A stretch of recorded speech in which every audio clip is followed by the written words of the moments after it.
Hallelujah. आज शाम के लिए परमेश्वर के नाम का धन्यवाद देते हैं जो प्रभु ने हमें एक बार फिर से मौका दिया कि हम उसके सिंहासन के सामने आ सके, परमेश्वर के वचन से कुछ बातों को सीख सके। परमेश्वर इस शाम के समय आप में से प्रत्येक से बात करे, आप में से प्रत्येक को आशीष दे और वचन का जो गहराई है उसकी शिक्षाओं को आज शाम के समय परमेश्वर आप में से प्रत्येक के ऊपर प्रकट करे। I am praying for you as I am preaching the word of God. जैसे मैं प्रकाशित वाक्य की पुस्तक पढ़ रहा हूँ, मैं निरंतर आपके कमेंट्स भी देखता हूँ हर रात को और आप लोगों के लिए प्रार्थना करता हूँ, आपके परिवारों के लिए प्रार्थना करता हूँ कि परमेश्वर जिस प्रकार से इन अंत की शिक्षाओं को हम में से प्रत्येक को दे रहा है, परमेश्वर आप प्रत्येक के परिवारों को सुरक्षित रखे और आपको प्रभु में आगे बढ़ने के लिए मदद करे। Let us pray and let us begin our study. आइए हम प्रार्थना करें। धन्यवाद देते हैं परमेश्वर पिता इस शाम के समय के लिए जो तूने हमें दिया। एक बार फिर से आज्ञाकारिता के द्वारा हम तेरे वचन की गहराई को समझने के लिए तेरे सम्मुख इकट्ठे होते हैं। प्रार्थना करते हैं तेरे वचन की शिक्षाओं से तू हम में से प्रत्येक को भर दे परमेश्वर। प्रार्थना करते हैं प्रकाशित वाक्य का जब हम अध्ययन करते हैं तेरे वचन के प्रकाशन को तू हमारे जीवन में उंडेलने पाए। सारी बातों में तेरे नाम को महिमा देते हैं, यीशु के नाम से मांगते हैं, सुनो ग्रहण का पिता, आमीन आमीन आमीन।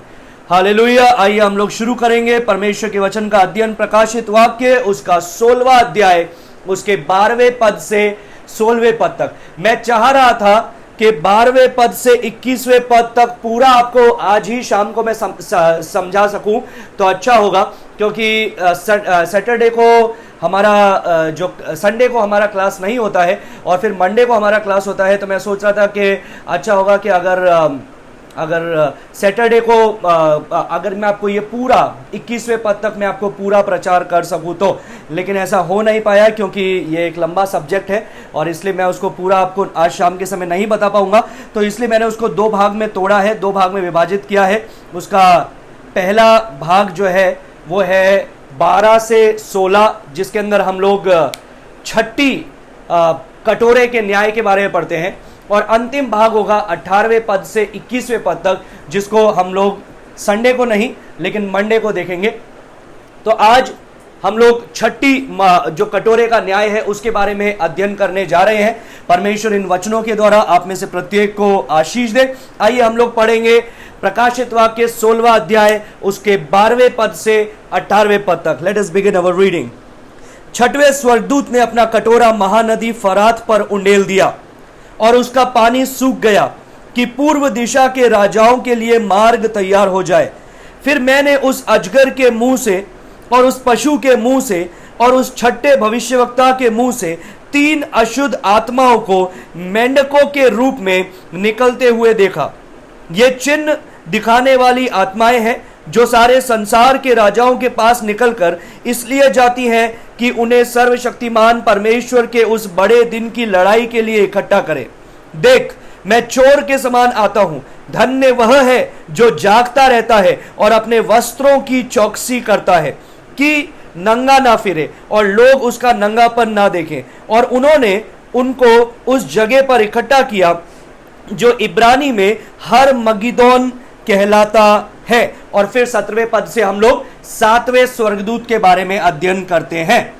अब सवाल यह उठता है, आज के तारीख में हमारा भविष्य में क्या होगा वो हम लोग देख रहे हैं, लेकिन वर्तमान में क्या होगा वो हम लोग आज हमको पता चल रहा है। भविष्य में क्या होने वाला है वो हम जान रहे हैं परमेश्वर के वचन से, लेकिन हम उधर पहुंचे नहीं हैं। लेकिन वर्तमान में क्या हो रहा है, प्रेजेंट कंडीशन क्या है भारत की, दुनिया की, उसको हम देख रहे हैं, उसको हम अनुभव कर रहे हैं। सबसे पहले 2020 के शुरुआत से ही कोरोना चालू हो गया। एक्चुअली 2019 में शुरू हुआ था, लेकिन 2020 में वो सब पूरी दुनिया के अंदर फैल गया। सभी लोग उसके बारे में जानने लगे और धीरे धीरे वो भारत के अंदर आया। मार्च महीने से भारत में लॉकडाउन कर दिया गया और हम लोग अपने अपने घरों के अंदर है। साथ में इसी के साथ साथ कोरोना तो हो ही रहा था, साथ में पता चला एम्फन भी आ गया है। उससे भी कलकत्ता बड़ी तबाही को सहन किया और उड़ीसा और अलग अलग जो तटवर्तीय इलाके हैं उन्होंने बड़ी तबाही को सहन किया। उससे उभर पा रहे थे कि नॉर्थ ईस्ट में भूकंप आने शुरू हो गए, नॉर्थ ईस्ट इंडिया के अंदर भूकंप आने चालू हो गए। उससे उभर पा रहे थे कि टिड्डियों की महामारी नॉर्थ इंडिया में सुनने के लिए मिली, जो ऐसा भी बताया गया कि 25 साल से ऐसी टिड्डियों की महामारी कभी नहीं हुई जैसे इस बार हो रही है। पाकिस्तान से वो टिड्डी दल जो है वो जयपुर तक पहुंचा और किस प्रकार से नॉर्थ इंडिया उस टिड्डियों की शिकंजे में आया। ये तो रही भारत की बात। अब जब हम दुनिया की बात करते हैं तो अमेरिका की बात कीजिए।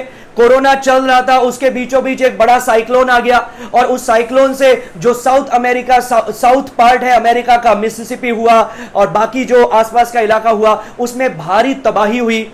उसके साथ ही साथ कई जगह सूखे के हालात में है, कई जगह पर अलग अलग पीड़ाएं हो रही है, अलग अलग तकलीफें हो रही है। इटली की बात करें तो वहां पर मृत्यु ही मृत्यु हो रही है। चाइना की बात करें वहां पर भी भारी तबाही हो रही है।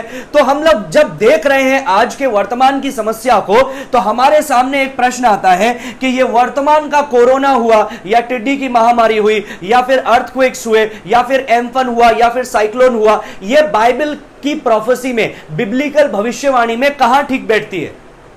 अब इसको बताने के लिए कई लोगों ने बोला, अरे ये टिड्डी की महामारी, बाइबल में लिखा हुआ है प्रकाशित वाक्य में कि टिड्डी की महामारी आएगी। कब टिड्डी की महामारी आएगी? क्योंकि वचन में लिखा हुआ है जब 5वीं तुरही फूकी गई। अभी हम लोग कटोरे के न्याय में है, 7वीं तुरही फूकने से 7 कटोरे का न्याय आया। फिर से यहां पर देख लीजिए, ऊपर में लिखा हुआ है। तो लोगों ने कहना चालू किया कि जब 5वीं तुरही फूकी गई तो क्या हुआ था?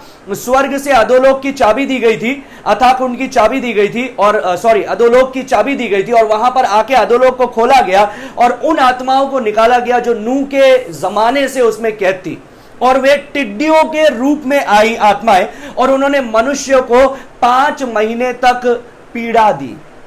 तो कई लोग बोलते हैं ये वो तुरही हो गई है।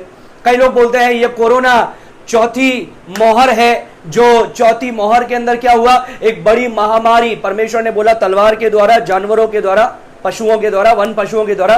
तो ये पशु जगत से ही ये बीमारी निकली है। तो कई लोग बोलने लगे ये कोरोना वो चीज है। But let me tell you कि ये सब चीजें बिब्लिकल प्रोफेसी में कहां ठीक बैठती है। हम लोग शुरुआत से आज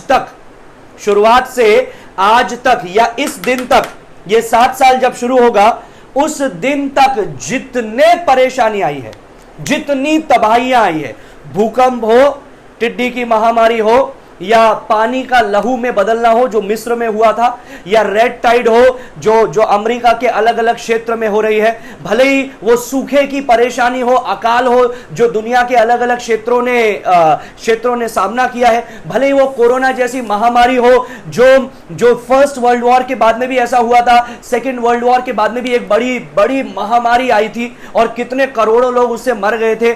तो भले वो कुछ भी हो, ये सारी चीजें क्या है? These all are the warnings for what is going to come in those 7 years period. ये 7 साल में क्या होने वाला है उसकी एक चेतावनी है। मतलब परमेश्वर पहले से ही बता रहा है कि ये 7 साल में क्या होने वाला है। वो अगर 1% है तो 7 साल में उसका 100% बन करके आने वाला है। मतलब जो 7 साल में महामारी आने वाली है, जो पीड़ा आने वाली है, जिससे दुनिया तबाह होगी, जिसको हम लोग देख रहे हैं एक एक करके, उसका आज के कोरोना या टिड्डी की महामारी इससे तुलना भी नहीं कर सकते। तो ये क्या चीजें हैं भाई? ये चीजें एक साइन है, ये चीजें एक वार्निंग्स है, एक चेतावनी है कि आने वाला समय क्या लेकर के आने वाला है। Any severe earthly disaster is just a test of what is going to come. I will speak again. Any serious earthly disaster is just a taste of what is going to come. जो आने वाला है उसका सिर्फ ये एक स्वाद है। In fact, all of the natural disasters of human history since the flood, वो बाढ़ जो नूह के समय से आई थी, उस दिन से आज तक जितनी परेशानी चल रही है, these are the samples, these are the warning samples. ये एक वार्निंग सैंपल्स है जो परमेश्वर दे रहा है। भले वो हरिकेन हो, भले वो टॉर्नेडो हो, भले वो अकाल हो, भले वो फ्लड्स हो, बाढ़ हो, भले वो बीमारियां हो, भले वो टाइडल वेव्स हो, भले वो भूकंप जैसी बड़ी बड़ी चीजें हो, भूचाल हो, जो कुछ भी है, it's just a warning sample of what is going to come. They are just the sample of worldwide devastation that will occur just before Jesus Christ's second coming. यीशु मसीह के दूसरे आगमन से पहले वो जो भी चीजें होने वाली है उसका आज ये सिर्फ सैंपल है. बोलते हैं ना, ये एडवर्टीजमेंट है भविष्य में क्या होने वाला है उन बातों का, नरक में क्या होने वाला है उन बातों का, जहां के कीड़े कभी मरेंगे नहीं, जहां की आग कभी बुझेगी नहीं. अभी ये जब चीज़ें मैं बता रहा था, कई लोग बोल रहे थे कि पास्टर राज बहुत ही डरा देने वाली बातों को बता रहे हैं, डरा देने वाली बातों को कर रहे हैं। वो ज़रूरी है क्योंकि ये वचन के प्रति हमको सत्य रहना पड़ेगा। इसको मैं ऐसे नहीं कह सकता हूं कि नहीं, फोड़े का मतलब है छोटे से एक्ने हुए थे चेहरे पे, या मुहासे हुए थे, या गर्मी की वजह से उनके पीठ पर थोड़ी घमोरियां हुई है। आई कैन नॉट से those things. What is true is true। जो सही है वो सही है, जो वास्तविकता है वो वास्तविकता है। लेकिन परमेश्वर का फिर भी धन्यवाद हो कि परमेश्वर ने आपको और मुझे बचा करके उन सारी चीजों से रखा है। उसकी आंख की पुतली जैसे परमेश्वर ने बचा करके रखा है, और परमेश्वर ने सबको मौका दिया है। हम देख रहे हैं कि अंत दिन तक भी परमेश्वर मौका दे रहा है, लेकिन लोग उस मौके को स्वीकार नहीं कर रहे हैं। We have started reading about all those plagues since chapter 6। 6 अध्याय से हम लोगों ने ये सारी चीजों के बारे में प्रकाशित वाक्य से पढ़ते आए हैं, पढ़ रहे हैं। And these disasters are frightening, डरा देने वाले हैं, डरावने हैं। कभी कभी तो मैं जब उसको तैयारी करता हूं, प्रार्थना करता हूं, जब वचन को पढ़ करके तैयारी करता हूं, तब मेरे रोंगटे खड़े हो जाते हैं, आंसू निकल जाते हैं। परमेश्वर से प्रार्थना करता हूं कि परमेश्वर धन्यवाद हो तेरा सबसे पहले कि तूने हमको बचा लिया। लेकिन फिर मैं प्रार्थना करता हूं उन लोगों के लिए जो अभी तक प्रभु को नहीं जाने हैं, कि वे लोग भी प्रभु को जानने पाए, प्रभु के उस प्रेम को पहचानने पाए, प्रभु के उस प्रेम को पहचानने पाए। Until this final wrath of God। हम लोगों ने पढ़ा था ये सारी अलग अलग सतावटें चली। हम लोगों ने देखा 7 मोहरों को, 7वीं मोहर से 7 तुरही के न्याय खुले, 7वीं तुरही के न्याय से 7 कटोरे के न्याय आए, और 7वें कटोरे के द्वारा क्या होगा? दिस इज द एंड, वो अंत होगा। यीशु मसीह का आगमन होगा। वो सियोन पर्वत पर अपने संतों के साथ में, कलीसिया के साथ में, और अर्मागदन का, जिसको हर्मागदन आज हम लोग पढ़ने वाले हैं, उसका एक युद्ध लड़ा जाएगा। So they are described, these disasters are described as 7 seal, 7 trumpet, 7 bowls। 7 मोहर, 7 ट्रम्पेट, तुरही और 7 कटोरे के न्याय से इसको बताया गया है। 3 sevens। And I told you what is the meaning of 7? It is complete। ये संपूर्ण है। ये परमेश्वर का पूरा प्रकोप है, अंतिम प्रकोप है, और उसको अंतिम को आज हम लोग देखने जा रहे हैं। Now when we go and read the word of God, the last 2 bowls, ये आखिरी 2 जो आज हम लोग देखने वाले हैं, उसमें से एक आज देखेंगे जो है 6th बाउल जजमेंट। और वो कहां पर होगा? वो किस पर होगा? फुरात नदी, Euphrates, verse number 12 to verse number 16। 12 से 16वें पद तक हम लोग देखते हैं। ये कहां पर होगा? फुरात नदी पर। फरात लिखा हुआ है हिंदी में, किसी के ट्रांसलेशन में फुरात नदी लिखा हुआ है। ये वो नदी है जो अदन के बगीचे में भी थी, और मैं इसके बारे में थोड़ा और वर्णन करूंगा जैसे हम आगे बढ़ेंगे। लेकिन याद रखिए, ये जो आखिरी 6ठा और 7वां जो कटोरे का न्याय है, इससे क्या होता है? This is the final, this leads us to the Harmagedon, to the war of Armageddon, और हर्मगद्यो, जिसको इस प्रकार से इब्रानी में बोला जाता है हर्मगिदो। मतलब उस जगह पर ये युद्ध होने वाला है। ये 6ठा और 7वीं जो कटोरे का न्याय है, ये अंतिम न्याय है जो हम लोग वहां पर देख रहे हैं। Now we have gone through 5 different bowl judgement yesterday. कल हम लोगों ने देखा था 5 अलग अलग कटोरे के न्याय को। सबसे पहले कटोरे का न्याय आपने देखा पृथ्वी पर हुआ, पृथ्वी पर पड़ा, पृथ्वी पर उंडेला गया वो कटोरा, और क्या हुआ उससे? जितने लोग थे उनके सर से पैर तक फोड़े फुंसियां निकलने लगे, बदबू आने लगी उनके शरीर से, मांस सड़ने लगा, और उसमें कीड़े पड़ने लगे, और उनका पूरे शरीर के अंदर ये फैलने लगा। उसी के साथ साथ इससे उभर पाते उससे पहले दूसरा कटोरे का न्याय हुआ, और वो समुद्र पे पड़ा, और क्या हुआ? सारा समुद्र लहू में बदल गया। मैंने आपको कल रेड टाइड का उल्लेख किया था। कल जाकर के कल के वीडियो को देखिएगा, ऊपर यूट्यूब का लिंक दे रखा है, वहां पर आप कल के वीडियोस और बाकी सब वीडियोस को देख सकते हैं। ये 50 सेकंड वाला वीडियो है, 52 नंबर का। कल तक 51 संख्या पूरी कर ली थी। तो हम लोग यहां पर देखते हैं समुद्र पर जब उंडेला गया, समुद्र की सारी मछलियां मर गई, जीव जंतु मर गए, और क्या हुआ? वो सारे जो मरे हैं जीव जंतु वो कहां पर आएंगे? शोर्स पे, मतलब उसके किनारे पर आएंगे, और उससे पूरा वातावरण बदबू फैलती गई और महामारी फैलने लगी। फिर तीसरा हम लोगों ने देखा कि उससे वो लोग उभर पाते। इससे पहले तीसरा हुआ, जो शुद्ध जल था उस पे कटोरा उंडेला गया, और क्या हुआ, इस कटोरे के न्याय से क्या हुआ, वो सारा शुद्ध जल जो पीने लायक थोड़ा बहुत जल बचा था, क्योंकि कल मैंने आपको बताया था ज्यादातर जल तो समाप्त हो गया था, और थोड़ा बहुत जो पीने लायक पानी बचा था वो भी क्या हो गया, लहू में बदल गया। अभी उधर भी सड़ान हो गई, मरने लगे। सिर्फ इंसान नहीं मरेंगे, जानवर तक मरेंगे। इंसानों के पास तो फिर भी वाटर बॉटल्स होगी कुछ समय चलाने के लिए, कोई दूसरे जरिए होंगे कुछ समय चलाने के लिए। जानवरों का क्या होगा? जानवर पागल होकर के घूमेंगे, वो जहां देखेंगे लोगों को मारेंगे। जंगली और उनके अंदर एक प्रवृत्ति आ जाएगी मारने की, और वे क्या करेंगे, जंगलों से बाहर निकल के मारेंगे। पीने के लिए पानी नहीं है, क्या करें? ये सारी चीज होगी तीसरे बाउल में। फिर उसके बाद में हम लोगों ने देखा पांचवा और छठा पद में कि ये इतने बुरे न्याय हैं, ये इतने भीषण, इतने सीवियर, इतने डरा देने वाले न्याय हैं कि किसी भी व्यक्ति का एक प्रश्न हो सकता है, क्या सच्चा परमेश्वर कभी ऐसा करेगा? क्या परमेश्वर अपनी सृष्टि को इतनी पीड़ा देगा? क्या परमेश्वर इतना दंड देने वाला है? क्या परमेश्वर इतना निर्दयी है? क्या परमेश्वर ऐसा अन्याय करने वाला है? क्योंकि उसमें बच्चे भी तो होंगे, उसमें नवजात शिशु भी तो होंगे, उसमें और भी तो कई लोग होंगे, तो क्या परमेश्वर सबको ऐसा मारेगा? पांचवा और छठा पद में उसका उत्तर है जो स्वर्गदूतों का गीत हम लोगों ने देखा। फिर सातवें पद में हम लोगों ने देखा कि वो जो ऑल्टर था, वेदी था, वो भी परमेश्वर की महिमा करने लगा। Affirmation, the word of affirmation, उसके परमेश्वर के कार्य को एफर्म किया। फिर हम लोगों ने देखा चौथा कटोरा उंडेला गया। चौथा कटोरा उंडेला गया। जब चौथा कटोरा उंडेला गया तो क्या हुआ, वो सूरज पर उंडेला गया, और अब सूरज क्या हो गया, और तेजी से, तीव्रता से वो चमकने लगा, और उसकी वजह से क्या हुआ, लोग जलने लगे। और मैंने आपको बाकी पदों में से, पुराने नियम में से पढ़ करके बताया था कि लोगों के खड़े खड़े जो चमड़ी है वो पिघल करके गिरने लगी, उनके जो जीभ है वो मुंह में ही सड़ने लगी।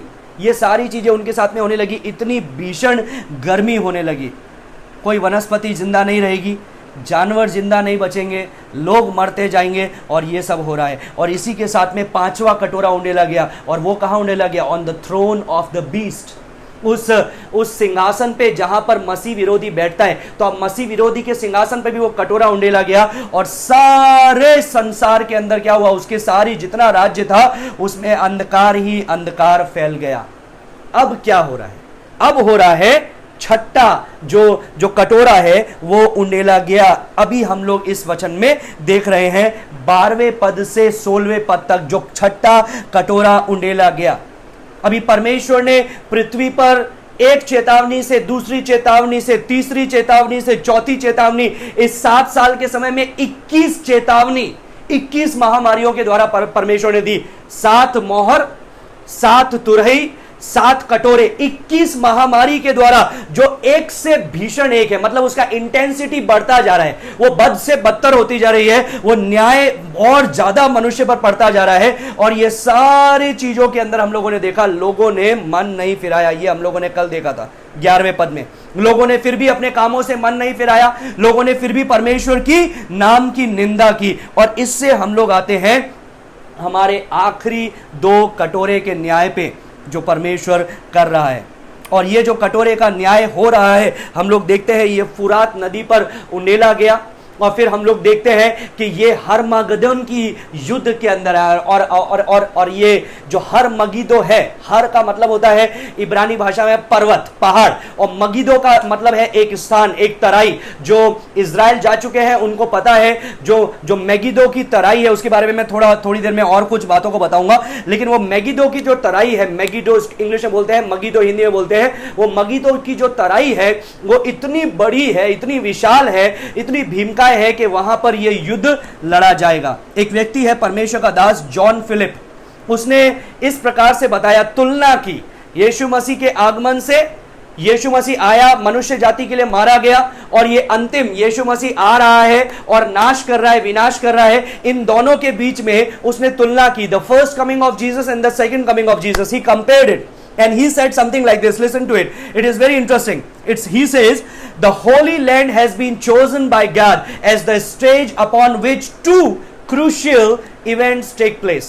वो जो होली लैंड है, इज़राइल का जो जगह है, उसका आसपास का जो क्षेत्र है, उसको परमेश्वर ने चुना है ताकि वहां पर मनुष्य के इतिहास के 2 महत्वपूर्ण घटना हो, one on the mountain and one on the plane. एक होने वाला है, एक हुआ पर्वत पर और दूसरा होने वाला है तराई पर। Mount Calvary and the plain of Megiddo, वो कैलवरी का पर्वत जहां पर यीशु मसीह मारा गया था, और वो मेगिदो की तराई जहां पर यीशु मसीह अपने दूसरे आगमन में शैतान और उसकी सेना के साथ में युद्ध करेगा। They are the two altars of sacrifice that dominate the history of the world. ये दो बलिदान के वेदियां हैं जिससे मनुष्य का पूरा इतिहास प्रभावित हुआ और होगा, हुआ यीशु मसीह की मृत्यु से और उसके पुनरुत्थान से, और होगा उस दिन। These are both blood baths, इन दोनों के अंदर ही लहू बहाया गया। Both are the descent of wrath upon sin, जो पाप के ऊपर परमेश्वर का प्रकोप है, ये दोनों ही जगह पर प्रकट हुआ। यीशु मसीह के ऊपर भी, जब यीशु मसीह ने आपके और मेरे लिए अपनी मृत्यु को सहन किया, और यहां पर भी परमेश्वर का पाप के ऊपर परमेश्वर का प्रकोप उतरने वाला है। Both are brought about by God's bitterest foes, जो परमेश्वर के दुश्मन हैं उनको परमेश्वर ये कर रहा है। यहां पर परमेश्वर उनका नाश किया, लेकिन यहां पर उनके लिए अपने प्राण को दिया। फ्रॉम ईच प्रोसीड अ सपर, दोनों से ही भोज निकला या भोजन निकला। One of the feast of remembrance for the people of God, एक जब यीशु मसीह बलिदान होने वाला था, उससे पहली रात यीशु मसीह ने क्या किया, हम जिसको जानते हैं, जो आज भी हम लोग करते हैं, which is called holy communion, जिसको बोलते हैं वो वाचा की जो रोटी और लहू को हम लोग पीते हैं और खाते हैं, प्रभु भोज जिसको बोलते हैं, उसके बारे में। और दूसरे से क्या होगा, दूसरे से भी जब यहां पर वो लोग मार दिए जाएंगे, एक बड़ा भोज होगा आकाश के पक्षियों के लिए, वो आकर के लोगों के मांस को खाएंगे। At Mount Calvary they rang up the gates of heaven a victorious cry, it is finished. जो कलवरी पर्वत पर से परमेश्वर के सिंहासन तक एक बड़ी आवाज गई, और क्या आवाज गई, जब यीशु मसीह ने बोला इट इज फिनिश्ड, सब कुछ पूरा हुआ। At the plain of Armageddon there rings down to the earth an answering cry, it is done. वहां पर एक विक्टोरियस क्राई था, एक जयवंत ललकार थी कि सब पूरा हुआ। और यहां पर भी जब वो अर्मागेडन का युद्ध पूरा हो जाएगा, यीशु मसीह अपने राज्य को स्थापित करेगा, वहां से भी एक पुकार आ रही है, और उस पुकार को हम लोग 17वें पद में देख सकते हैं, जब एक बड़ा शब्द हुआ, और शब्द क्या था, हो चुका।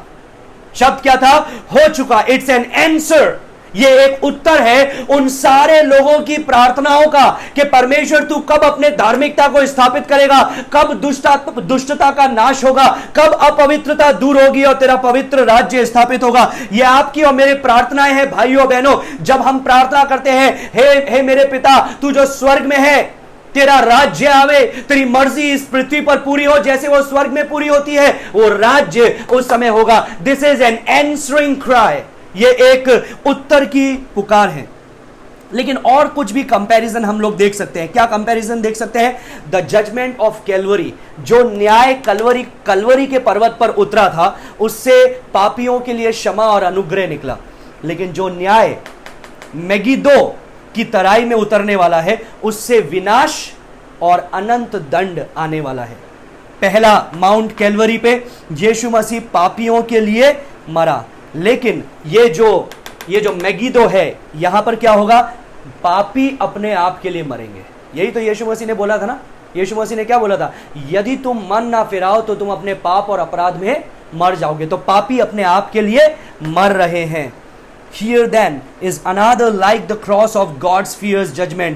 यहां पर एक और देखते हैं हम लोग, वो भी क्रूस के समान है, जो पापियों पर पड़ने वाला है, जो यीशु मसीह को स्वीकार नहीं किए हैं उन पर पड़ने वाला है। In fact the cross and the final judgment played out at Megiddo are the two most severe judgment that God brings upon the world as we know it. ये आखिरी दो, छठा और सातवां कटोरे का न्याय जो है, ये मनुष्य के इतिहास का सबसे भीषण प्रकोप है जो परमेश्वर का पाप के ऊपर यहां पर पड़ने वाला है। यहां पर हम लोगों ने देखा था, one is a saving judgment on sin, यहां पर one is a damning judgment on sin. यहां पर पाप पे यीशु मसीह हमारे लिए पाप ठहरा, परमेश्वर का न्याय उस पे उतरा, वो हमारे लिए मारा गया, लेकिन उससे उद्धार प्राप्त हुआ। लेकिन यहां पर क्या होने वाला है, अनंत काल का दंड लोग भोगने वाले हैं। 2 plagues, the last 2 plagues and this brings us to the redemptive work of the Lord. परमेश्वर के छुटकारे का कार्य ये आखिरी 2 कटोरे के न्याय से पूरा होता है। परमेश्वर अपने राज्य को स्थापित करता है। I was about to say something but it just slipped off my mind. मैं कुछ कहने वाला था लेकिन मेरे दिमाग से वो बात निकल गई है। हाँ, जो पर्वत मैंने अभी अभी आपको बताया, माउंट कैलवरी, उससे जब नीचे उतरते हैं तो हर्मागदन की जो तराई है या मगिदो की जो तराई है वो शुरू होती है माउंट कैलवरी के फुट हिल्स से। उसके नीचे से, वहां से वो तराई शुरू होती है। यीशु मसीह ने बोला, मैं जब ऊंचे पे उठाया जाऊंगा मैं बहुतों को अपनी ओर खींच लूंगा। अगर जो यीशु मसीह की ओर नहीं खींचता है, जो उस पर्वत पर परमेश्वर के किए गए महान कार्य को स्वीकार नहीं करता है, जो परमेश्वर के रिडेम्प्टिव छुटकारे के कार्य को स्वीकार नहीं करेगा, वो हर्मागदन की जो तराई है उसका सामना करेगा। Now let's go to the sixth bowl। कटोरे के न्याय पे हम लोग फिर से आएंगे and I will just give you a glimpse of what is happening. सारी बातें नहीं बता सकते हैं, समय नहीं है उसके लिए, लेकिन मैं आपको कुछ ग्लिम्स देना चाहूंगा ताकि आपको क्लियर हो जाए कि छठे कटोरे के न्याय से आखिर हुआ क्या। The first thing we read in verse number 12, 16 का 12 में पहली चीज हम लोग पढ़ते हैं, छठवें स्वर्गदूत ने अपना कटोरा महानदी फरात पर उंडेल दिया। अंडरलाइन कर दीजिए, महानदी फरात पर उंडेल दिया गया। ये 7 स्वर्गदूत थे, एक के बाद में एक, उन्होंने परमेश्वर के दिए गए उस कार्य को पूरा किया। अभी बारी है छठे स्वर्गदूत की, और छठा स्वर्गदूत क्या कर रहा है? This is the time for him to act. उसके लिए कार्य करने का समय है, और वो अपने कटोरे को लेकर के फरात नदी जो है, Mahanadi the great river Euphrates, उसके ऊपर वो उंडेल रहा है। Now The river Euphrates, this is not the first time that we read in the book of Revelation। प्रकाशित वाक्य में यह पहली बार नहीं है जहां पर हम फरात नदी के बारे में पढ़ते हैं। अगर आप हमारे साथ बने हुए थे तो आपको पता होगा, हम लोगों ने प्रकाशित वाक्य 9 के 14 के अंदर भी इस फरात नदी के बारे में बात की थी, जहां पर ऐसा लिखा है 9 का 14 में, मानो कोई छठवें स्वर्गदूत से जिसके पास तुरही थी कह रहा था, उन 4 स्वर्गदूतों को जो बड़ी नदी फुरात के पास बंधे हुए हैं खोल दे। ये फुरात नदी वही फरात नदी है जो 16वें अध्याय के अंदर लिखा हुआ है 12वें पद के अंदर। तो यहां पर हम लोगों ने देखा था, वहां पर क्या हो रहा है, छठे जो तुरही का न्याय था, छठी तुरही का न्याय, उस पर क्या हुआ, वो जो 4 दूत वहां पर बंधे हुए थे, दुष्टात्मा बंधे हुए थे वो फुरात नदी पर, उनको खोल दिया गया और वहां से 20 करोड़ दुष्टात्मा निकली और 1/3 1/3 पृथ्वी के लोगों को नाश कर दिया, मार डाला। इसका मतलब हर 3 लोगों में से 1 लोग मर गए थे। Now when we read this great river Euphrates, जब हम पढ़ते हैं ये महानदी या महानद फरात, इसका मतलब क्या है, ये क्यों इसको महानद बोला गया है? एक तो इसका कारण यह है कि इसका आकार ये 2800 किलोमीटर लंबी है, 2800 kilometre. I wish I could show you the map. अगर आपको मैप दिखा सकता तो अच्छा होता, लेकिन आप गूगल कीजिएगा मैप और आपको देखने के लिए मिलेगा। ये फुरात नदी जो है ये 2800 किलोमीटर लंबी है। ये नॉर्थ से चालू होती है, साउथ तक जाती है, पूरा नॉर्थ से साउथ तक जाती है। ये पूरे जगह पर फैली हुई है। ये इसका जो शुरुआत है, जो हेड वाटर्स है, that is Mount Ararat. Ararat का पर्वत है। अरारात को हिंदी में क्या कहते हैं मुझे पता नहीं है, लेकिन अरारात का पर्वत है जहां से ये शुरू होती है। आप लोगों ने ये नाम सुना है क्या, अरारात? ठीक समझा आपने। ये वही पर्वत है जहां पर जो नूह का जो जहाज था वो अंत में आकर के टिका था, माउंट अरारात। वो वहां पर ये 17,000 फीट ऊंचा है। माउंट अरारात 17,000 फीट ऊंचा है। ये स्नो कवर्ड पीक है, ये ग्लेशियर्स है, और वहां से ये नदी जो है ये बहती है, ये नदी का पानी निकलता है। और इसका पानी कहां जाता है? Down to the south to the gulf of Arabian sea. Arabian sea के अंदर वो पानी जाता है। ये जो मिडिल ईस्ट के अंदर एक सबसे जो फर्टाइल क्रिसेंट या जिसको बोलेंगे जो उपजाऊ भूमि है, वो इस नदी के चारों ओर ही पाई जाती है। ये कई जगह पर आप देखेंगे ये 3600 फीट ये चौड़ी है, 3600 फीट चौड़ी है कई जगह पर, और गहरी है कई जगह पर 30+ फीट, 30 फीट से भी ज्यादा ये कई जगह पर गहरी है। ये this is the great middle eastern river. और इसके साथ साथ में एक और नदी बहती है, they are called like twin rivers. ये दोनों साथ साथ में बहती है। कौन सी है? फुरात नदी, और उसके पास में बहने वाली नदी है टिग्रिस। टाइग्रिस बोलते हैं, टिग्रिस बोलते हैं, हिंदी में क्या लिखा हुआ है उस शब्द को मैं पढ़ना चाहूंगा। वो प्रकाशित वाक्य के अंदर आपको ये पढ़ने के लिए मिलता है। अदन के बगीचे से ये अदन के बगीचे का लोकेशन उसी जगह पर था। यहां पर ऐसा लिखा है, हम लोग पढ़ेंगे उत्पत्ति का पुस्तक उसका 2 अध्याय निकालेंगे, उत्पत्ति उसका 2 और उसका, let me just find it out, हाँ उसका 10वां पद। वहां पर लिखा है, उस वाटिका को सींचने के लिए एक महानदी अदन से निकली और वहां से आगे बहकर 4 धाराओं में बट गई। पहली धारा पिशोन है, जो यह वही है जो हवीला नाम के सारे देश को जहां सोना मिलता है घेरे हुए है। उस देश का सोना चोखा है, वहां मोती और सुलेमानी पत्थर भी मिलते हैं।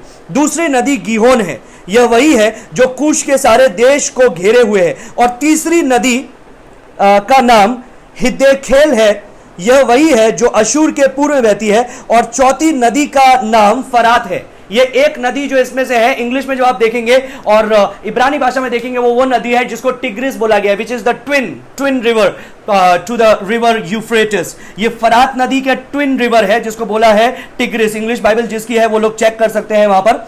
और ये एक बहुत ही सुंदर लोकेशन है, एक बहुत ही उपजाऊ लोकेशन है। I feel that this is the same location where garden of Eden was. एक बार अदन का बगीचा ये इसी एरिया में था। उस समय ये एरिया इतना सूखा और बंजर नहीं था, हरियाली था और ये नदी उसको सींचने का काम करती थी। और पुराने जब हम लोग सभ्यताओं को पढ़ेंगे तो उसके अंदर भी ये फरात नदी का एक बहुत बड़ा योगदान है। मैं क्यों कह रहा हूं उसका कारण मैं आपको थोड़ी देर में बताना चाहूंगा। निम्रोद याद है आपको, जिसने बाबुल की मीनार बनाई थी?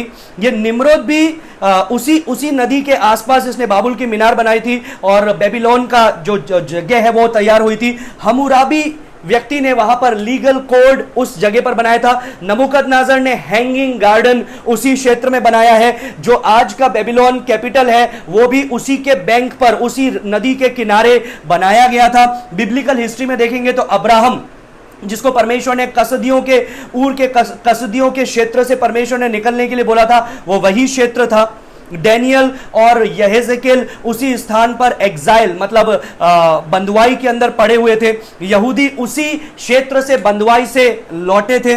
इज़राइल के पर्सपेक्टिव से देखेंगे तो इज़राइल का जो कनान देश है उसका ईस्टर्न बाउंड्री है। ये जो फरात नदी है वो उसका ईस्टर्न बाउंड्री है। That's what you read in Genesis chapter 15 verse 18। लिख दीजिए उत्पत्ति 15 का 18, वहां पर आपको यही देखने के लिए मिलेगा। जब परमेश्वर ने इज़राइल को, याकूब को, जब परमेश्वर ने और अब्राहम को परमेश्वर ने वो जगह का वादा किया था, उत्पत्ति 15 का 18, व्यवस्था विवरण 1 का 7, यहोशू 1 का 4 और व्यवस्था विवरण 11 का 24। एक बार फिर से बोलूंगा, उत्पत्ति 15 का 18, व्यवस्था विवरण 1 का 7, यहोशू 1 का 4 और व्यवस्था विवरण 11 का 24। तो उन चारों के अंदर जब आप देखेंगे आपको यही पता चलेगा जो ईस्टर्न बाउंड्री है, जो कनान देश का ईस्टर्न बाउंड्री है वो क्या है? वो फरात नदी है। उसका वेस्टर्न बाउंड्री आप देख सकते हैं। वेस्टर्न बाउंड्री क्या है? वो मेडिटेरेनियन ओशन है। आप मैप खोल करके देखिए उसको। वेस्टर्न बाउंड्री में मेडिटेरेनियन ओशन है, लेकिन ईस्टर्न जो बाउंड्री है उधर में क्या है? ये यूफ्रेटिस नदी है, जो आज अरब या मिडिल ईस्ट या अरेबियन कंट्रीज के नाम से जाना जाता है, जो अरबी आज टेरिटरी है। ये इजराइलियों को परमेश्वर ने प्रतिज्ञा किया हुआ स्थान है। So that's why it is mention, even पुराने नियम में भी इसको हम लोग देखते हैं तो वहां पर यही लिखा है, द ग्रेट रिवर यूफ्रेटिस, मतलब वो महानदी फरात। क्योंकि ये महानदी फरात इजराइलियों के जीवन पर, इजराइलियों के देश पर एक बहुत ही प्रभाव डालने वाली है। ये वही स्थान है, मैंने आपको पहले जब प्रचार कर रहा था, जब मैं आपको लाल अजगर के बारे में बता रहा था और 2 बीस्ट के बारे में, पशुओं के बारे में बता रहा था, जो मसीह विरोधी और झूठा भविष्यवक्ता है, जब उन तीनों के बारे में आपको प्रचार कर रहा था, मैंने आपको यही बताया था उस समय में। मेरे को याद है कि मैंने आपको विस्तार पूर्वक बताया था कि फरात नदी आखिर क्यों विशेष है। वो वही स्थान है जहां से शैतान ने मनुष्य के अंदर परमेश्वर के विरुद्ध युद्ध उत्पन्न किया, और वही स्थान होने वाला है जहां से वो युद्ध को समाप्त भी करेगा। परमेश्वर उस युद्ध को समाप्त करेगा। शैतान उसी स्थान के अंदर अपना मेन टेरिटरी बना करके रखेगा during the time of this tribulation, इस क्लेश के समय में। The revived Babylonian empire, the revived Roman empire, और ये सब मिलकर के परमेश्वर के विरुद्ध आकर के युद्ध करेंगे। यशायाह नबी उसका 11वां अध्याय उसका 15वां पद में क्या लिखा है, आइए हम लोग पढ़ेंगे। यशायाह उसका 11 का 15। पुराने नियम से हम कई बातों को देखेंगे, क्योंकि परमेश्वर का वचन जो यहां पर लिखा है वो पुराने नियम में भी परमेश्वर ने बताया है और उसको परमेश्वर स्थापित कर रहा है। 11 का 15, यहोवा मिस्र की समुद्र की खाड़ी को सुखा डालेगा और महानद, ये कौन सा महानद है, फुरात, और महानद पर अपना हाथ बढ़ाकर प्रचंड लू से ऐसा सुखाएगा कि वो 7 धार हो जाएगा और लोग जूता पहने हुए भी पार हो जाएंगे।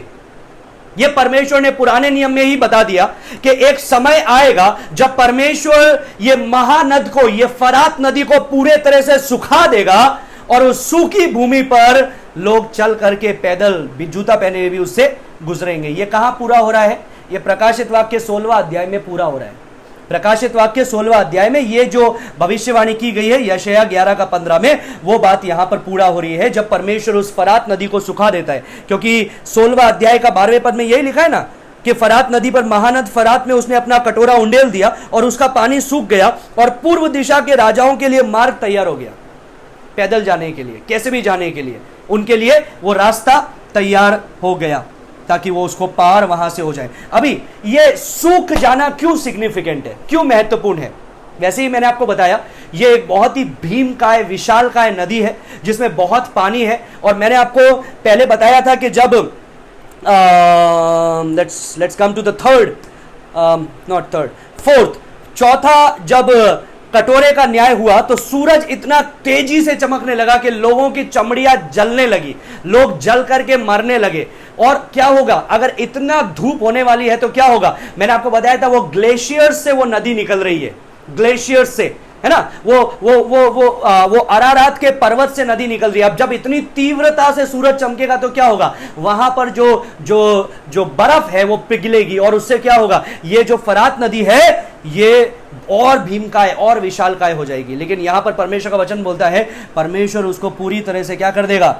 सुखा देगा, पूरी तरह से सुखा देगा, और लोग, राजा वहां से जाएंगे, राजा उस जगह से जाएंगे और परमेश्वर के विरुद्ध युद्ध करेंगे। 12वें पद में ऐसा लिखा है कि वो नदी को परमेश्वर पूरी तरह से सुखा देगा। क्यों परमेश्वर नदी को सुखा रहा है?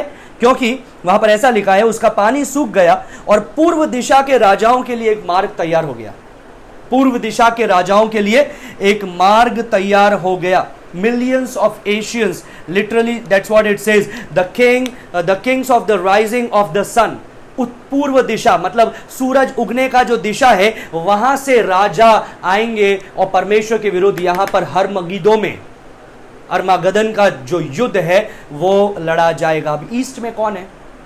ईस्ट में कौन है? अभी याद रखना, ईस्ट भी परमेश्वर के वचन में बहुत बड़ा उसका योगदान है। याद है आपको जब यीशु मसीह का जन्म हुआ था, क्या हुआ था? पूर्व से ज्योतिषियों ने उस तारे को देख करके वो आए थे और उन्होंने यीशु की आराधना की थी, दंडवत किया था। सोना, मुर, लोबान लेकर के पूर्व दिशा से आए थे। अभी पूर्व दिशा से वापस से लोग चल रहे हैं, ये पूर्व के राजा आ रहे हैं। कौन कौन होगा पूर्व के अंदर? चाइना हो सकता है, जापान हो सकता है, भारत हो सकता है, सब मिलकर के एशियन कंट्रीज हो सकते हैं, मिडिल ईस्ट हो सकती है, और ये सब मिलकर के मार्च कर रहे हैं। कहां? हरमगदो की तराई की ओर, मगिदो की तराई की ओर, पैलेस्टीन के ओर, इजराइल और पैलेस्टीन की ओर ये लोग मार्च कर रहे हैं। First it might appear that God is doing them a favour. पहले ऐसा लगेगा कि परमेश्वर उनको लिए रास्ता निकाल रहा है, क्योंकि सबसे बड़ा उनका समस्या यह था कि बीच में इतनी बड़ी नदी है, उसको पार करके कैसे जाएं। कई लोग तो बाय एयर उड़ लिए, अलग अलग चीजों के द्वारा चल गए, लेकिन अब बाकी लोगों को, बड़ी सेना को अगर लेकर के जाना है, एक बड़ी जो करोड़ों लोगों की सेना को अगर वहां पर लेकर के जाना है तो कुछ ना कुछ वो नदी का तो पार करना पड़ेगा। और कैसे पार करेंगे? क्योंकि वो सूरज की गर्मी से वो पिघल रहा है पर्वत, और ये नदी और भी विशालता से बह रही है, तो कैसे पार करेंगे? परमेश्वर ने छठे जो कटोरे का न्याय है उसमें उनके लिए दरवाजा खोल दिया, तैयार कर दिया मार्ग। पहले ऐसा लगेगा कि परमेश्वर उनके लिए रास्ता निकाल रहा है, लेकिन एक्चुअली ये एक ट्रैप है।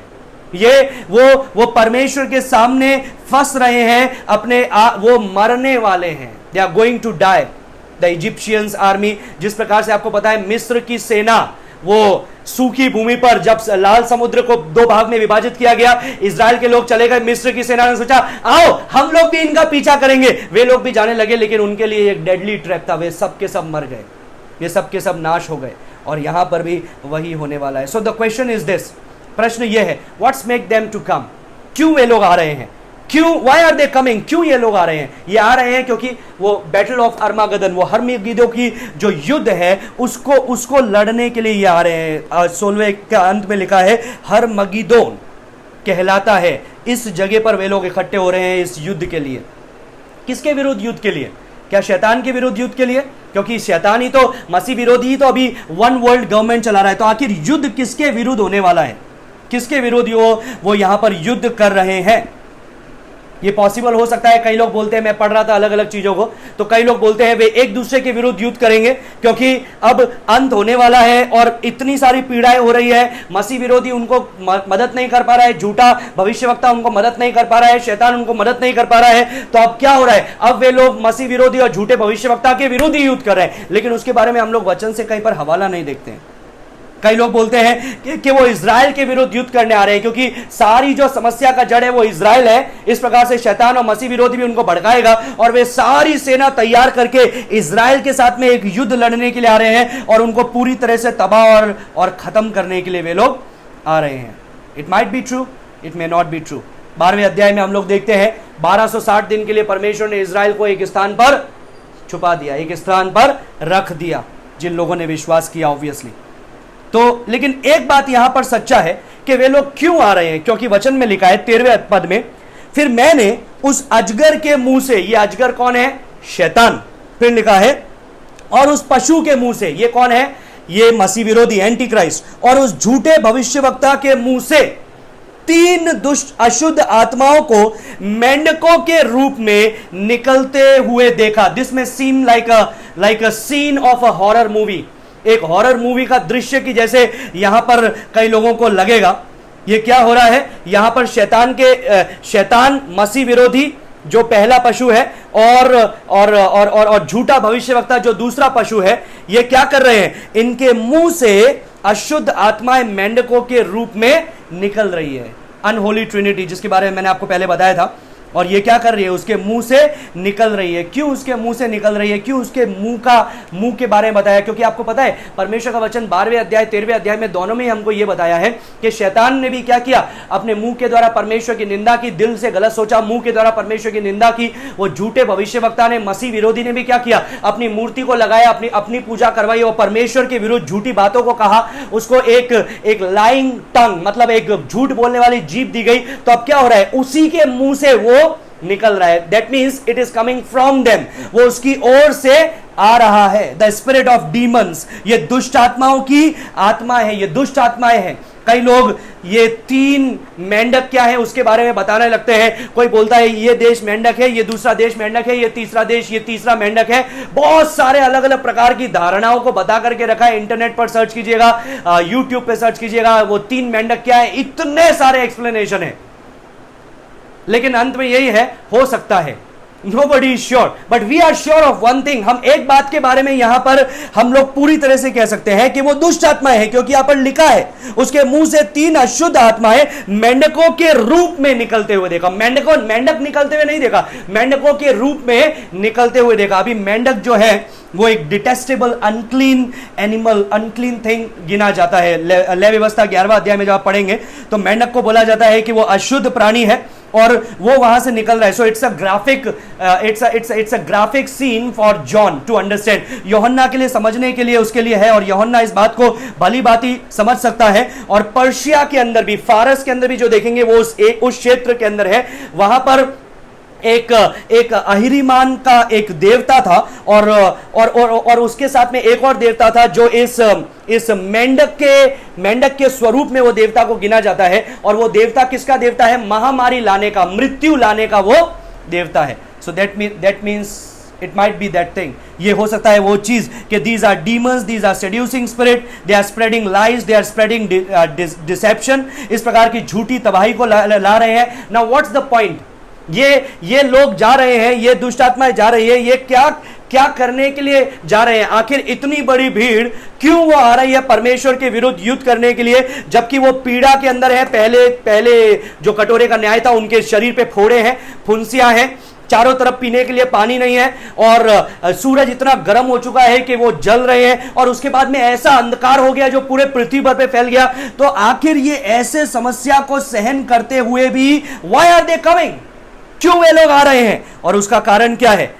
14वां पद, ये चिन्ह दिखाने वाली आत्माएं हैं जो सारे संसार के राजाओं के पास निकलकर इसलिए जाती हैं कि उन्हें सर्वशक्तिमान परमेश्वर के उस बड़े दिन की लड़ाई के लिए इकट्ठा करें। उस बड़े दिन की लड़ाई के लिए इकट्ठा करें, the second coming of Jesus. ये जा रही है क्या करने के लिए? They might be going perhaps to attack Jerusalem. Israel पे धावा बोलने के लिए जा रही होगी। कई लोग बोलते हैं मसीह विरोधी के विरोध में धावा बोलने के लिए जा रही होगी। अलग अलग चीजें कहते रहेंगे, लेकिन एक बात हमें पता है कि ये वो दुष्ट आत्माएं हैं जो चिन्ह और चमत्कार दिखाने वाली है, जो अलग अलग आश्चर्य के काम दिखाने वाली है, और इन चिन्हों को दिखाने के द्वारा वो क्या करेंगे? दुनिया के राजाओं को भ्रम में डालेगी। दे विल डिसीव, धोखा देगी, और वे लोग आकर के परमेश्वर के विरुद्ध युद्ध के लिए आएंगे। Now remember chapter number 13 verse 12 to 15, 13वां अध्याय, उसका 12वें पद से 15वें पद आपको याद है? झूठा भविष्यवक्ता क्या कर रहा था? वो इतना शक्तिशाली था कि वो आकाश से आग उतार रहा था, और वो आश्चर्य कर्म कर रहा था। मैंने आपको ये भी बताया कि मर करके उसने जो मसीह विरोधी मर गया था, एंटी क्राइस्ट मर गया था, उसको फिर से उसने जीवित कर दिया और उसकी मूर्ति वहां पर स्थापित कर दी। मतलब वो पवित्र आत्मा की भूमिका को निभा रहा है। झूठी पवित्र आत्मा, धोखा देने वाली अशुद्ध आत्मा की भूमि को वहां पर निभा रहा है। जो सच्चा पवित्र आत्मा है, उसका एक काउंटरफीट या फेक या डिसेप्शन या एक धोखा को वहां पर प्रस्तुत कर रहा है। और यहां पर भी यही हो रहा है। मरकुस 13:22 में लिखा है, झूठे मसीह और झूठे भविष्यवक्ता तुम्हारे बीच में खड़े होंगे। ये विशेष करके ट्रिब्यूलेशन, वो 7 साल के समय के लिए बोला गया है। They will show signs and wonders in order if possible to lead even the elect astray. वहां पर ऐसा लिखा है, वो चिन्ह और चमत्कार दिखाएंगे, आश्चर्य कर्म दिखाएंगे, और अगर हो सकता है तो जो चुने हुए हैं उनको भी धोखा देंगे। अगर हो सकता है तो, नहीं हो सकता है, that is not true. We have already confirmed it from the word of God. वो नहीं हो सकता है। क्यों नहीं हो सकता है? क्योंकि पवित्र आत्मा के द्वारा उन पर मोहर लगाई गई है। नाउ क्यों वे लोग युद्ध करने आएंगे? There is no rational explanation. कोई हम लोग मनुष्य की चतुराई से उसका उत्तर नहीं निकाल सकते हैं, but what we know is we know. जो परमेश्वर के वचन से हम जानते हैं वो जानते हैं। मैं आपको एक इंटरेस्टिंग इवेंट बताना चाहूंगा जो पहला राजा 22वां अध्याय में है। निकालेंगे हम लोग पहला राजा 22 का 20 से 23। पहला राजा 22 का 20 से 23, ये आहाब राजा के विषय में है। आइए हम लोग पढ़ेंगे परमेश्वर का वचन क्या बताता है। 22 का 20 से 30, ये आहाब राजा की मृत्यु के बारे में चेतावनी है। और 20 से 23 में क्या लिखा है? 20, तब यहोवा ने पूछा, आहाब को कौन ऐसा बहकाएगा कि वह गिलाद के रामोत पर चढ़ाई करके खेत आए? तब किसी ने कुछ और किसी ने कुछ कहा। मतलब परमेश्वर ने पूछा, कौन उसको जाकर के उस जगह पर ले जाने के लिए विवश करेगा? कौन उसको चतुराई से उस जगह पर लेकर के जाएगा? कौन उसको बहका करके उस जगह पर लेकर के जाएगा? कोई कुछ कह रहा है, कोई कुछ कह रहा है। अंत में एक आत्मा पास आकर यहोवा के सम्मुख खड़ी हुई। ये एक आत्मा पास आकर के खड़ी हुई, जब आप इसको ओरिजिनल ट्रांसलेशन में देखेंगे तो ये स्वर्गदूत नहीं है, ये किसी व्यक्ति की आत्मा नहीं है, लेकिन ये दुष्ट आत्मा है। वो आकर के परमेश्वर के समीप खड़ी हुई। अब आप बोलेंगे कैसे वो परमेश्वर के स्वरूप आए थे, सम्मुख आए? याद रखिए प्रकाशित वाक्य 12 के अंदर हम लोगों को देखने के लिए मिलता है कि शैतान भी उस स्वर्ग में ही था। परमेश्वर ने उसको पृथ्वी पर डाला, लेकिन स्वर्ग में आने की उसके पास में अनुमति है। लेकिन 12वें अध्याय में मिकाएल और उसके स्वर्गदूतों ने शैतान और उसके दुष्टात्माओं से युद्ध किया और हमेशा के लिए उनको नीचे फेंक दिया, और फिर उनके पास में अनुमति नहीं है ऊपर जाने के लिए। That means this is old testament, ये हो रहा है। वो दुष्टात्मा ने परमेश्वर के पास जो खड़ी थी उसके पास आकर के कहने लगी, मैं उसको बहकाऊंगी। यहोवा ने पूछा, किस उपाय से, कैसे? उसने कहा, मैं जाकर उसके पास उसके सब भविष्यवक्ताओं में बैठकर उनसे झूठ बुलवाऊंगी। उसके सब भविष्यवक्ताओं में बैठकर, ये किसके विषय में लिखा गया है? वो झूठे भविष्यवक्ताओं के विषय में लिखा गया है जिन पर आहाब राजा विश्वास करने लगा। परमेश्वर के सच्चे भविष्यवक्ताओं की चेतावनी को, वार्निंग्स को उसने नहीं सुना, लेकिन जो झूठे भविष्यवक्ता है उनकी बातों को सुना। इसलिए वो दुष्टात्मा बोल रही है, मैं उनमें बैठ करके उनसे झूठ बुलवाऊंगी। यहोवा ने कहा, तेरा उसको बहकाना सफल होगा, जाकर ऐसा ही कर। 23, तो अब सुन, यहोवा ने तेरे इन सब भविष्यवक्ताओं के मुंह में एक झूठ बोलने वाली आत्मा बिठाई है और यहोवा ने तेरे विषय हानि की बात कही है। याद रखिए, शैतान अपनी मर्जी से कुछ नहीं कर सकता है, और जो कुछ वो करता है उससे भी परमेश्वर अपनी भलाई के लिए उत्पन्न करता है, हमारी भलाई के लिए उत्पन्न करता है, परमेश्वर की योजना के लिए इस्तेमाल मिलता है। यहां पर आप एक एग्जाम्पल देख सकते हैं कि कैसे दुष्ट आत्मा झूठे भविष्यवक्ताओं में घुस करके, मसीह विरोधियों में घुस करके लोगों का ध्यान भटका करके, आहाब एक बड़ा राजा था, उसका ध्यान भटका करके उसको मृत्यु की ओर लेकर के जा रहा है। और यहां पर भी ऐसा ही हो रहा है। ईस्ट के अंदर ये दुष्ट आत्माएं जा करके अपने आश्चर्य कर्म बता के, मैं ये नहीं समझता हूं कि दुष्ट आत्माएं अपना ऐसे गई होगी, मैं ये सोचता हूं किसी व्यक्ति में रह करके ये गई होगी और जाकर के उन्होंने आश्चर्य कर्म बताए, और आश्चर्य कर्म बता करके उन्होंने क्या किया, लोगों को उकसाया कि वो परमेश्वर के विरुद्ध आकर के युद्ध करें। Now I think that's really the only specific thing we know from the word of God. Verse number 14, chapter 16 verse 14, प्रकाशित वाक्य में आ जाएंगे। ये चिन्ह दिखाने वाली आत्माएं जो सारे संसार के राजाओं के पास निकलकर इसलिए जाती हैं कि उन्हें सर्वशक्तिमान परमेश्वर के उस बड़े दिन की लड़ाई के लिए इकट्ठा करें। It doesn't say that they are coming to persecute Christians, मसीहों को सताने के लिए आ रहे हैं। इट डजंट से इजराइल को विनाश करने के लिए आ रहे हैं। इट डजंट से यहूदियों को विनाश करने के लिए आ रहे हैं। It doesn't say they are coming to fight against the antichrist, मसीह विरोधी से युद्ध करने के लिए आ रहे हैं। It just simply say they are coming for the great day of the Lord, परमेश्वर के बड़े दिन की लड़ाई के लिए आ रहे हैं, परमेश्वर से युद्ध करने के लिए आ रहे हैं, परमेश्वर को हराने के लिए आ रहे हैं। Somehow these demons have made them understand and made them believe that you can defeat even God. उन दुष्ट आत्माओं ने अपने चिन्ह और चमत्कारों के द्वारा इन लोगों को विश्वास दिला दिया कि हां, परमेश्वर को भी तुम हरा सकते हो, उसको हराना तुम्हारे लिए कोई बड़ी बात नहीं है, तुम आओ और परमेश्वर से युद्ध करो और उसको हरा दो। बाबुल की मीनार याद है, जब निम्रोद ने बेबीलोन का इजाद किया, बेबीलोन को उसने शुरू किया, वहीं से ही पाप की, वहीं से ही मूर्ति पूजा की, व्यभिचार की शुरुआत हुई।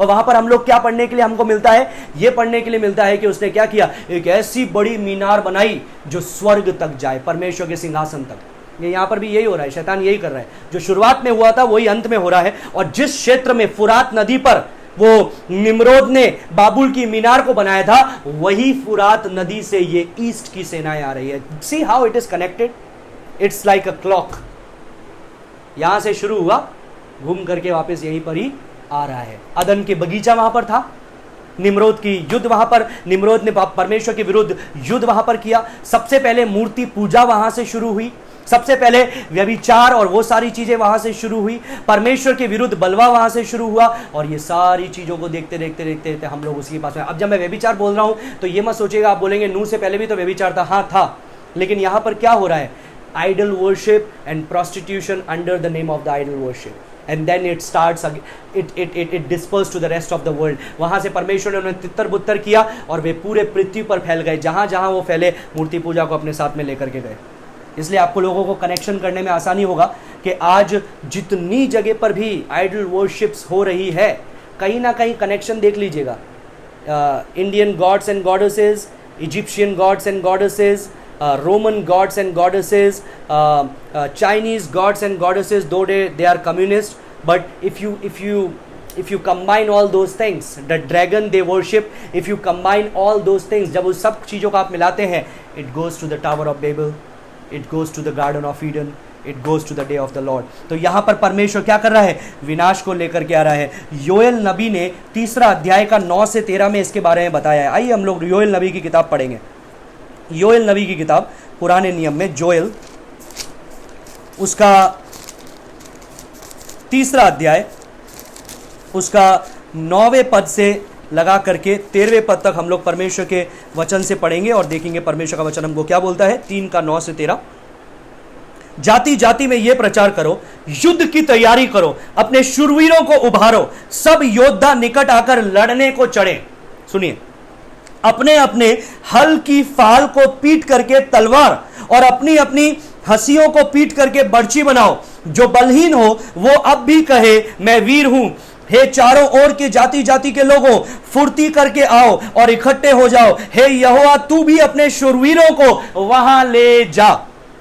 सुनिए, जाति जाति के लोग उबर कर चढ़ जाए और यहोशापात की तराई में जाइए। यहोशापात की तराई कौन सी है? It is the same stretch as Harmagedon. ये हरमगिदोन का जो स्थान है वही स्ट्रेच है, यहोशापात की तराई तक भी वो जाता है, क्योंकि वहां मैं चारों ओर की सारी जातियों को का न्याय करने को बैठूंगा। परमेश्वर आएगा, चारों ओर की सारी जातियों का न्याय करेगा। ये योएल नबी में लिखा है। 13वां पद, हसुआ लगाओ क्योंकि खेत पक गया है, आओ दाख रौंदो क्योंकि हौज भर गया है, रसकुंड उमड़ने लगे क्योंकि उनकी बुराई बहुत बढ़ गई है।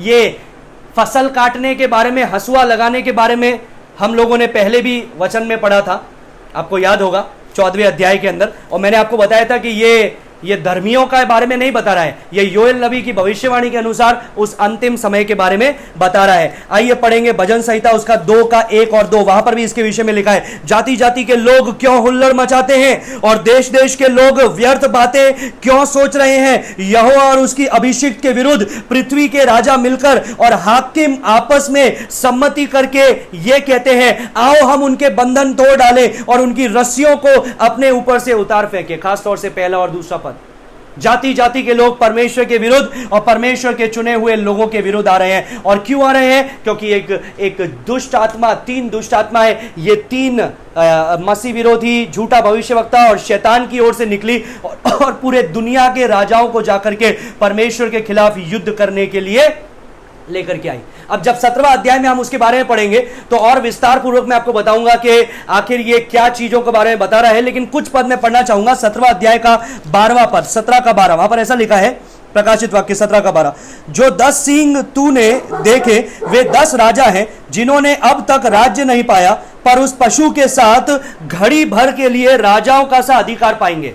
क्या हो रहा है? राजाओं का सा अधिकार उनको मिल रहा है। परमेश्वर का, वो परमेश्वर के विरुद्ध जब वो युद्ध करने के लिए आ रहे हैं तो उस पशु के साथ में, एंटी क्राइस्ट के साथ में उनको अधिकार दिया जा रहा है। 13वां और 14वां पद में लिखा है, फिर मैंने उस अजगर के मुंह से और उस पशु के मुंह से और उस झूठे भविष्यवक्ता के मुंह से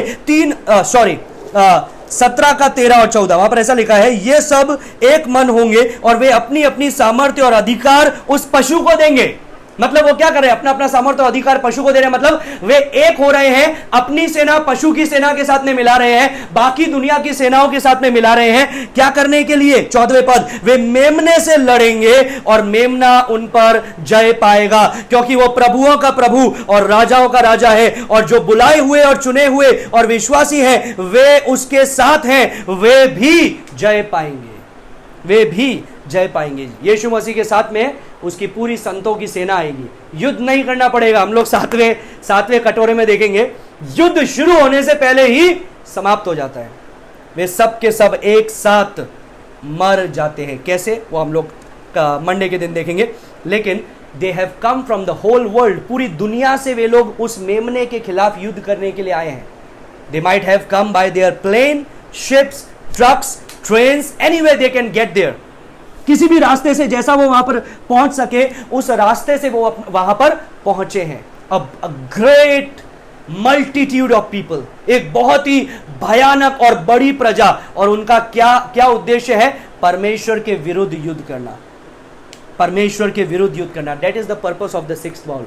ये 6ठे कटोरे का यही उद्देश्य है कि ये दुष्ट आत्माएं जाकर के लोगों को भटकाए, जो लोग ऑलरेडी भटके हुए। ये मत सोचिएगा वो परमेश्वर में विश्वास करते हैं और फिर उनको भटका करके लेके आए, नहीं।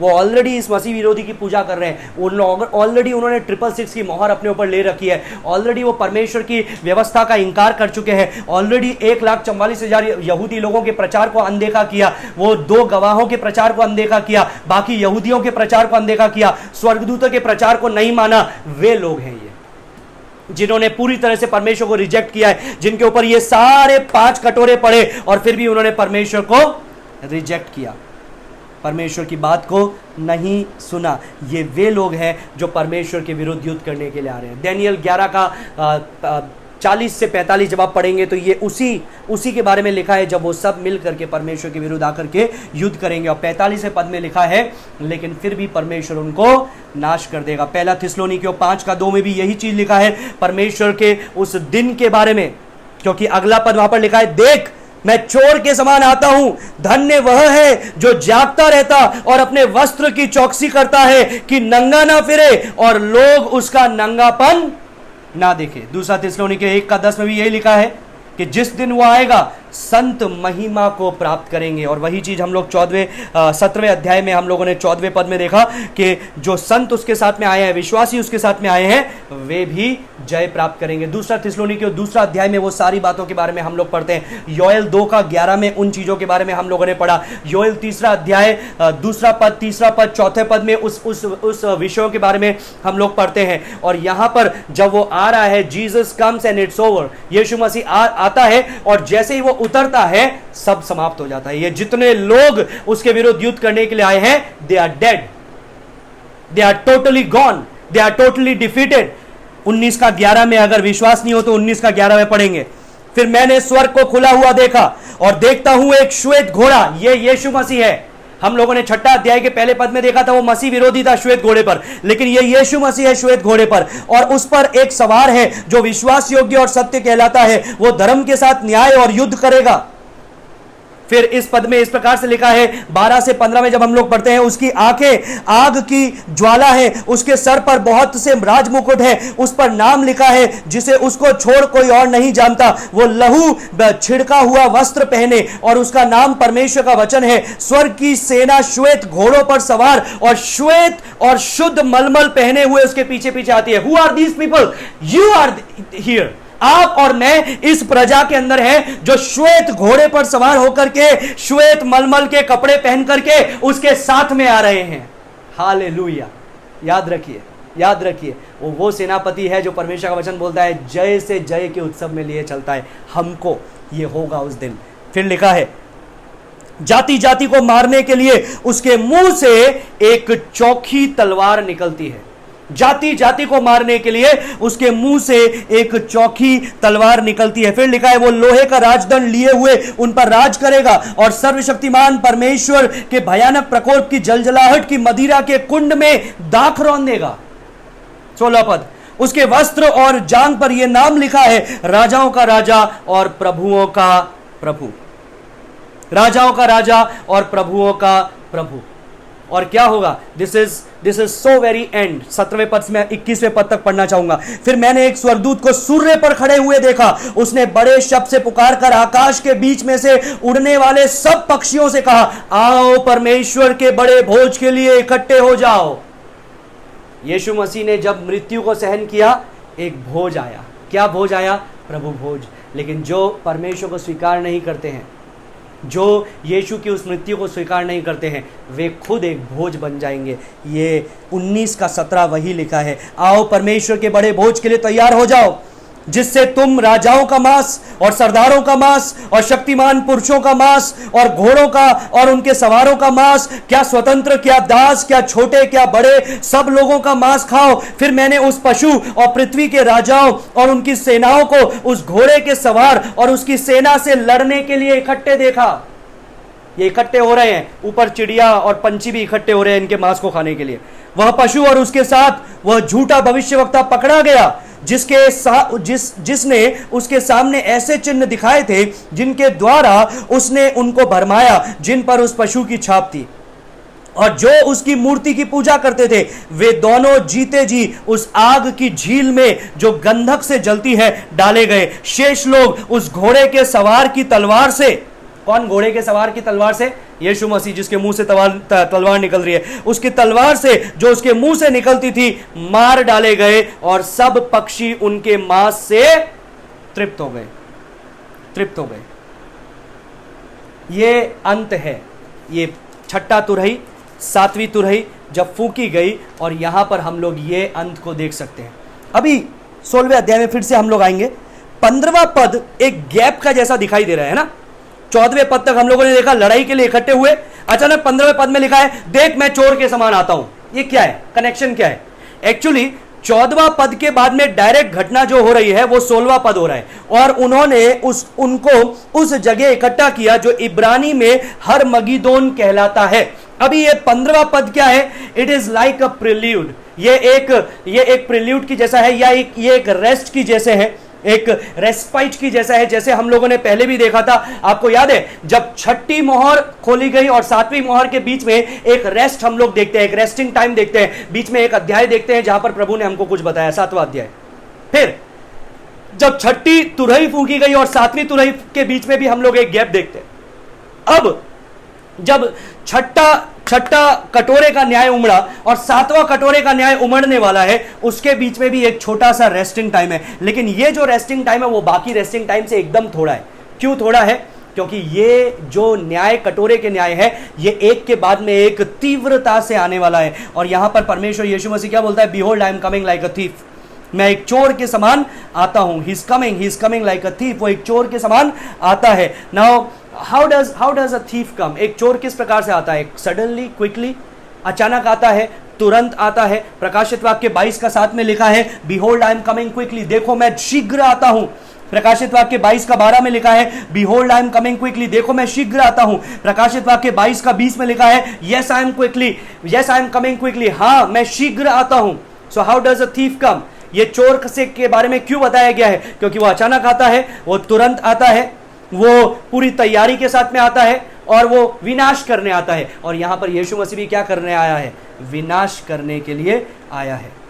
यहां पर जब हम लोग देख रहे हैं तीसरा धन्य वचन लिखा गया है, बीएटिट्यूड, धन्यवादियां। मैंने आपको 7 धन्यवादी बताई थी प्रकाशित वाक्य की पुस्तक में, उसमें से तीसरी धन्यवादी जो है वो यहां पर हम लोगों को देखने के लिए मिलता है। वो धन्य वचन क्या है?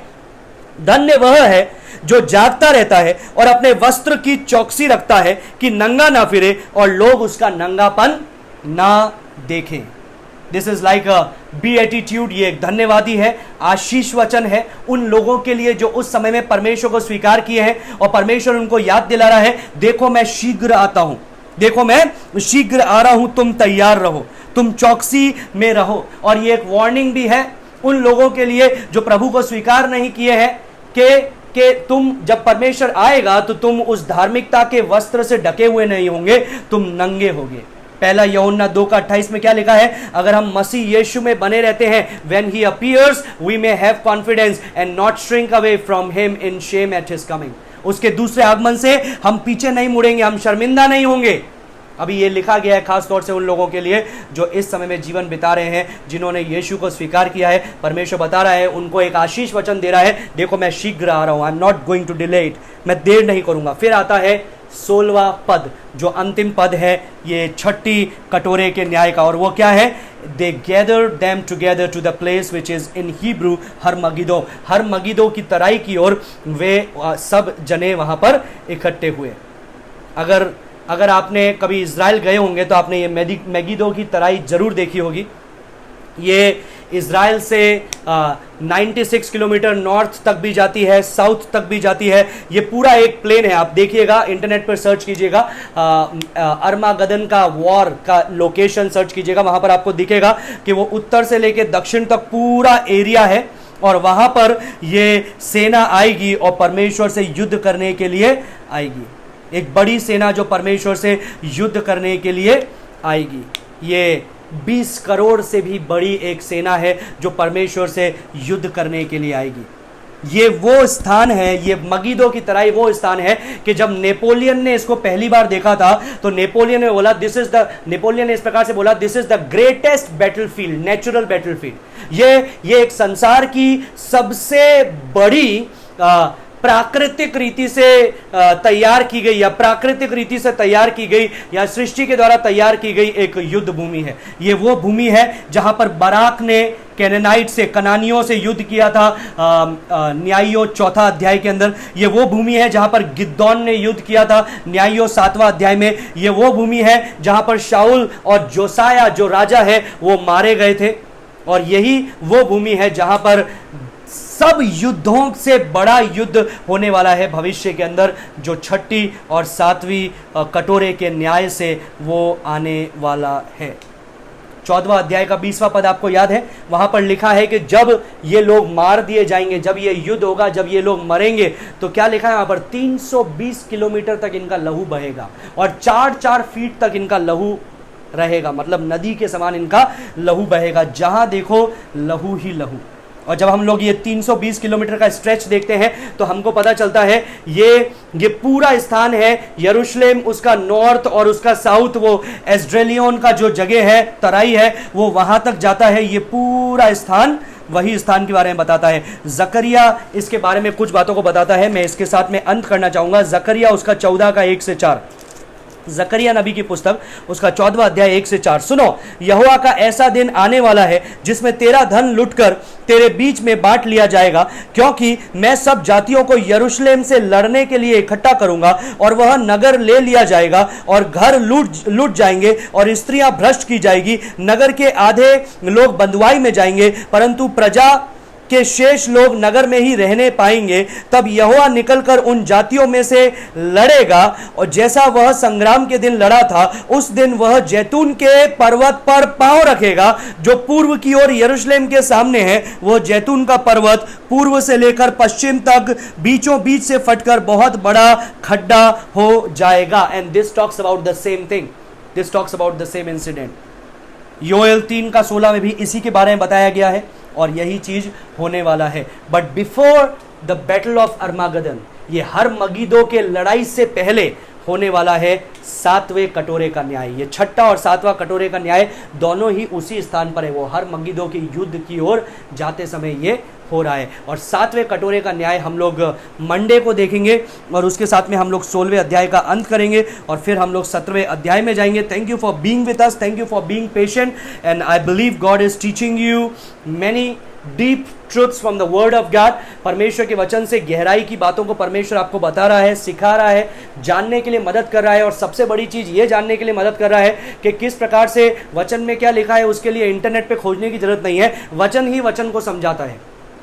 पुराने नियम में उसका हवाला दिया गया है, नए नियम में अलग अलग स्थान पे हवाला दिया गया है। हमको सिर्फ एक काम करना है, सबको मिलकर के जोड़ना है और देखना है परमेश्वर का वचन हमें क्या सिखाता है। परमेश्वर इन वचनों के द्वारा आप में से प्रत्येक को आशीष दे। Late us pray. धन्यवाद देते हैं परमेश्वर आज के शाम के लिए जो तूने हमें दी। परमेश्वर, हम में से प्रत्येक जन जब इकट्ठे होते हैं, तेरे वचन को सीखते हैं, धन्यवाद देते हैं कि तू हमको अंत के बारे में बताता है और धन्यवाद देते हैं परमेश्वर कि तूने हमें चुन लिया है कि हम तेरी संतान होकर के कहलाए जाएं। परमेश्वर, धन्यवाद देते हैं कि तूने हमको उस जयवंत प्रजा के अंदर चुना है, उस जयवंत सेना के अंदर चुना है परमेश्वर, उस हारने वाली सेना, नाश होने वाली सेना के अंदर नहीं, लेकिन जयवंत सेना के अंदर तूने हमको चुन लिया, उसके लिए धन्यवाद देते हैं। परमेश्वर, मेरे प्रत्येक भाई बहनों के परिवारों के लिए प्रार्थना करता हूं, हर किसी को तू आशीष दे, जो आर्थिक समस्या में है उनको तू नजात दे, और प्रार्थना करते हैं जो बीमार है उनको तू चंगाई प्रदान कर, और प्रार्थना करते हैं हर एक व्यक्ति तेरे महिमा के अंदर आगे बढ़ने पाए। सारी बातों में तेरे नाम को मान, महिमा, आदर, गौर, प्रशंसा देते हैं। यीशु नासरी के नाम से मांगते हैं, सुनो ग्रहण का पिता, आमीन। मे the good Lord bless you all. Thank you, God bless you.